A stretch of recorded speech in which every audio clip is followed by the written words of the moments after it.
Hey, Dr. H here with our today's episode of Physio on the Go. Yeah, so where we get out and roam around and run around and do fun stuff and try to talk and think about physiology at the same time. Interesting concept, actually suggested by a student, so we're testing it out to see how it works, and hopefully it's beneficial to you. And I actually enjoy thinking about physio while I'm doing things. So here's where we are now. Just came down from up there where I live, but we're down here near Deep Creek and about to go run up that way, and I'll try to do some thinking and talking while running up the hill. That's the plan. And we're going to discuss cardiac output, and try to answer the question of why is it that runners have very low resting heart rates? Not just runners, but people in good cardiovascular condition. Now, I ran down here, so I haven't been totally resting. My current heart rate is like 64, but when I'm really resting, my heart rate is usually in the low 40s when I'm in good shape. I'm trying to get in shape at the moment, training for some ultras coming up. But anyway, so we'll talk about why your heart rate is so low when you're at rest, when you are in good shape, and why is it you have to increase your heart rate when you go for a run. So that's the plan. So we're gonna hold on the old GoPro here, and we're gonna see if we can make this all happen. So done a little bit of beta testing on it, but not much, right? So we're just gonna try to make this go, and we'll see how it all shakes out, right? So anyway, gonna hit resume. I've done about half a mile so far, but let's get going. All right, so here we are, crossing the creek, heading towards another creek here in the San Bernardino Mountains, where I live and run around and do the things that I do. So anyway, the question we were trying to tackle today was, why is it that runners have really low heart rates when they're at rest, and why is it your heart rate has to go up when you're running? So first, let's talk about what the heart is doing. Of course, it's pumping blood. The heart's a pump, right? Probably knew that, but that's what the heart is up to, pumping blood. Well, how much blood does the heart pump? Well, that really comes down to something called the cardiac output, which is how much blood in volume, often liters, in an amount of time, usually minutes. So when you're just sitting there, your heart's not pumping a ton of blood. So it's only pumping maybe 5 liters a minute or so. And that's your cardiac output, right? So, and that's what you need to just keep your basic housekeeping stuff working well. So I'm gonna stop and take a peek in the creek here. Oh, I see a few fish, little guys swimming around anyway. May come back down with the kiddos later and do some fly fishing. If you've seen any of our other podcast episodes, we like to come down here and fish in these creeks sometimes. Oh, there's a decent looking sized fish right there. Okay, so get back after it.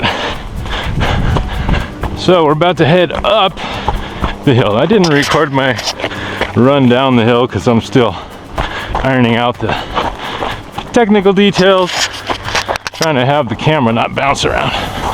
I think it bounces around less running up the hill. So, we're going up the hill. We're starting to work hard. If you hear me breathing hard, that's another discussion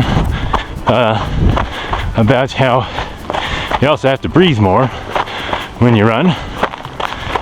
But for now, let's deal with the heart. Okay, so you got to pump more blood when you're running. And I also talked about this a little bit in another episode. But why is that? Well, we need to deliver oxygen and fuel like glucose to our muscles so that they can make this stuff called ATP. What's ATP for?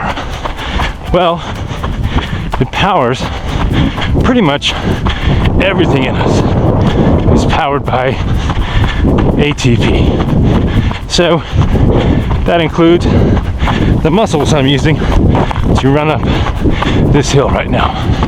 So I gotta have a lot of ATP to keep contracting my muscles. And you can check out a kind of fun discussion we had about the different types of muscle contractions. But right now, I'm using mostly concentric contractions in my leg. And what we need to know about that for now is that takes a lot of ATP. So, my heart needs to deliver lots of blood to my muscles so that they can make lots of ATP. So, how does the heart pump more blood? Well,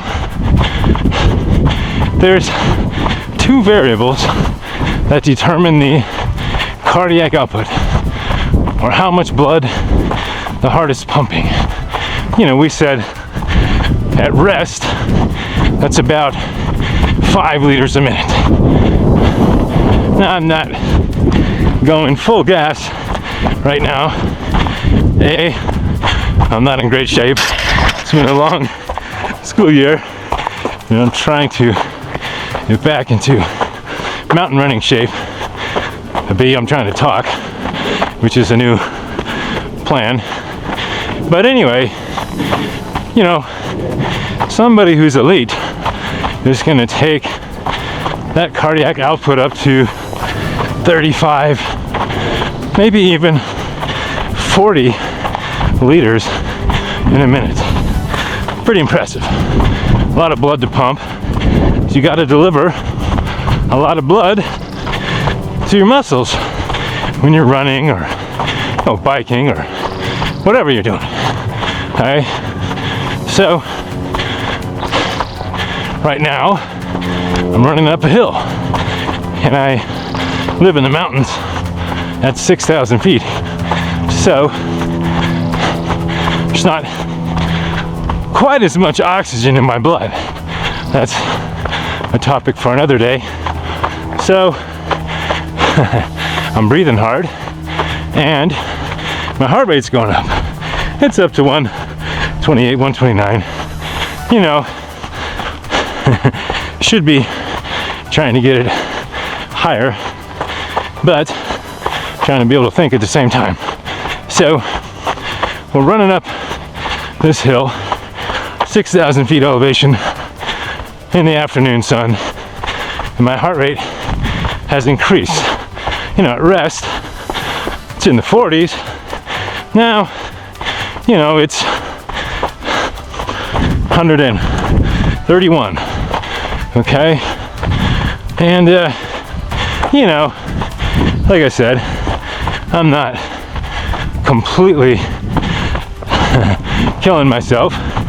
If I were, my heart rate would be maybe up in the 160s.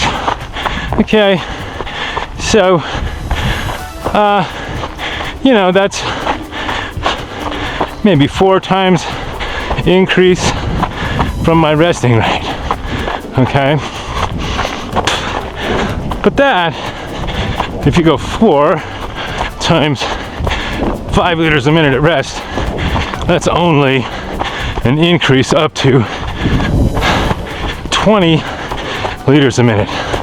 Well, that's not good enough to really get after it running up a mountain. You need more. Okay? But we definitely increase our heart rate when we're doing cardiovascular exercise. So, how can we pump more blood to our muscles when we're running up a hill? Well, the first way is by increasing our heart rate. We got more beats in a minute. We pump more blood in a minute. That's not rocket science. Now, someday we may discuss that you can't do that infinitely high.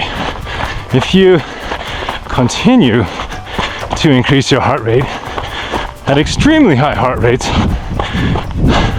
much higher than 160 or 70, actually you will start to pump less blood.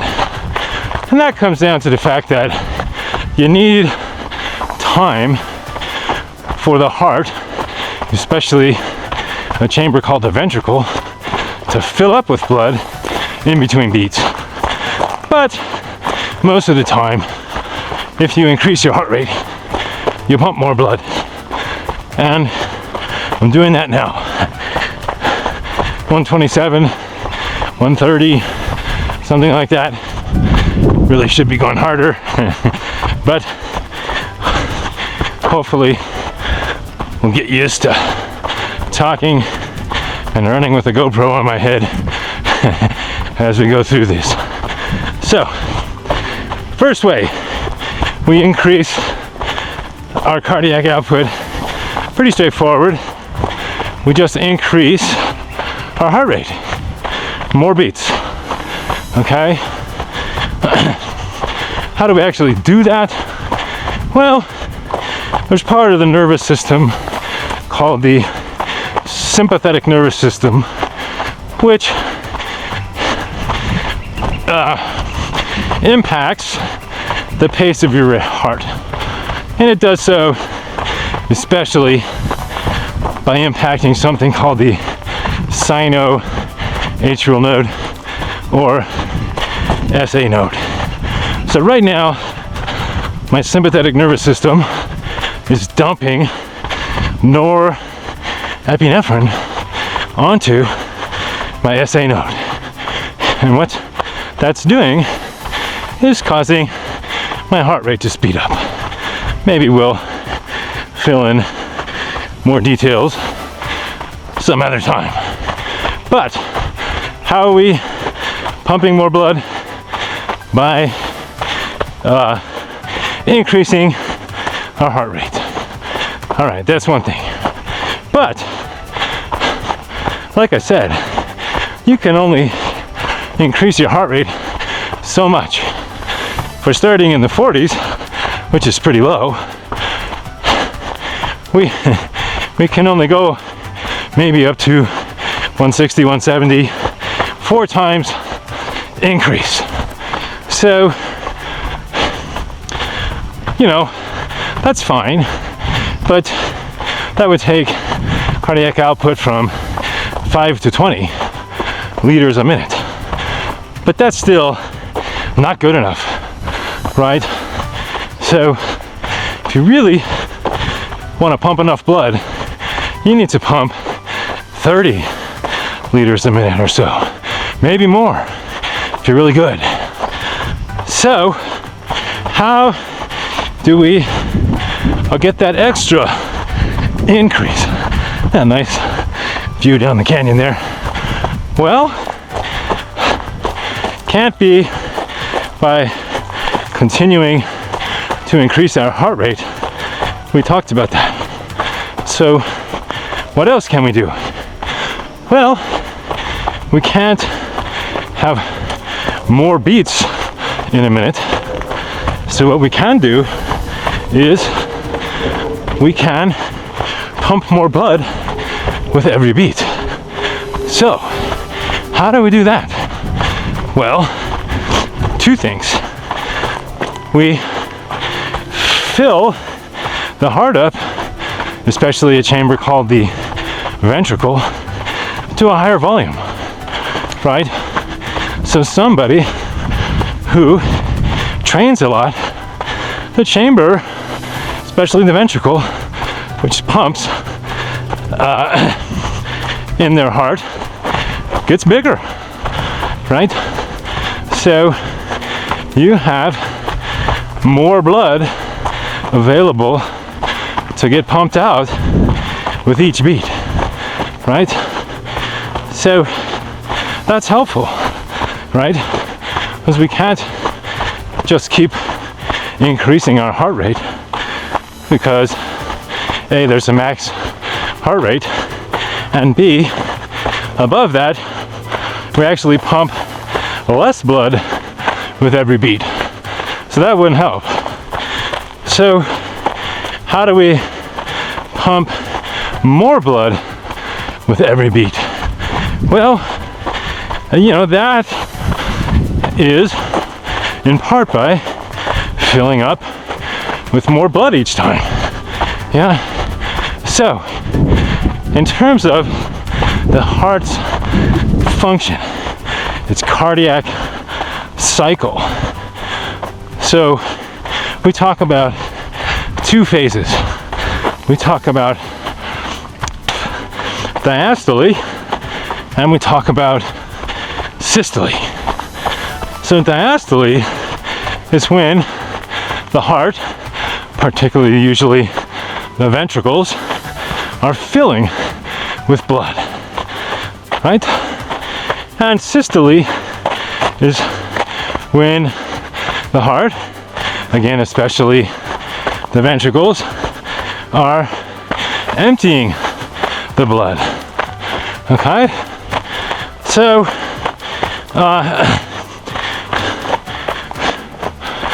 what do? The more we train our hearts, the chamber fills up better. So we would say that the function in diastole has improved. Okay?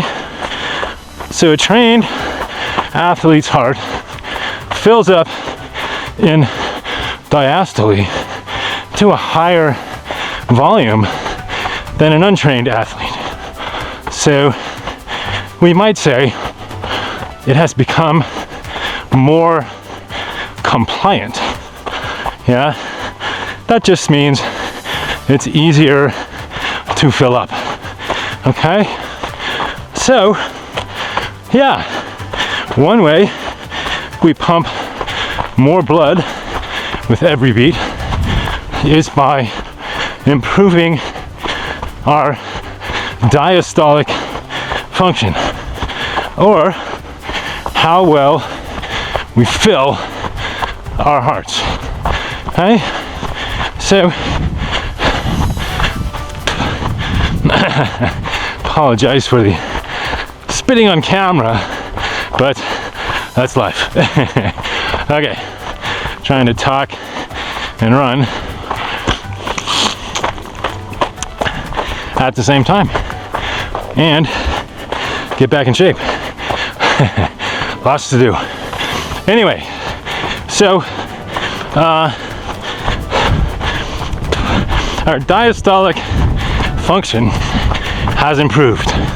Good job. All right, we're filling up better in diastole with each round of the cardiac cycle. But that only helps if we can squeeze out that extra blood. So we need to also empty better. Yeah, in some heart disease conditions, the heart actually fills up to a really high volume, but it can't empty, and so that doesn't help. But when you're training, you want to empty what you let in, right? If you don't pump out that extra blood with every beat, not helpful. So how do we do that? Well, we need to improve our systolic function. So when we turn on the sympathetic nervous system, it actually helps the heart muscle to contract harder and faster than it does otherwise. We've all experienced that. When you're running, like I am now, you feel your pulse. It's not just faster, it's stronger, right? Because the heart speeds up, fills more, but also has to squeeze harder to empty more. So all those things have to be taking place. So we're almost to the top of the hill here. So need to try to wrap this up. The flies are out today. So we improve diastolic function and we improve systolic function. In systole, we contract harder and faster, and then we actually also relax faster. So that helps improve diastolic function as well. So, gotta touch the gate here. We'll pause my watch. So my heart rate was, what, 137? A little bit better. Still not so good, but just enjoying the view here. And we have to stop here because private property, right? Anyway, so we'll pull this off and we will give you guys a nice view and finish this up, right? So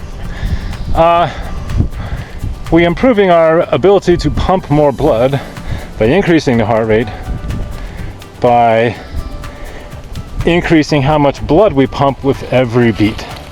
Now the name for that is the stroke volume. Yeah. So in terms of pumping blood, there's two variables: cardiac output, okay, that's the total blood you're pumping, right, in a minute or some amount of time, but usually a minute. Now what determines that? Two variables: heart rate and stroke volume. Heart rate is pretty obvious, we discussed. Stroke volume is how much blood you pump with each beat, okay? So and that depends on two things: how much you fill up the heart, or what we call the end diastolic volume, and how well you empty the heart, which takes you down to the end systolic volume, okay? And when you exercise, you turn on the sympathetic nervous system. That increases your heart rate. That increases your end diastolic volume. You fill up better. And it decreases your end systolic volume. You empty better. So all that put together means you pump a lot more blood when you're exercising.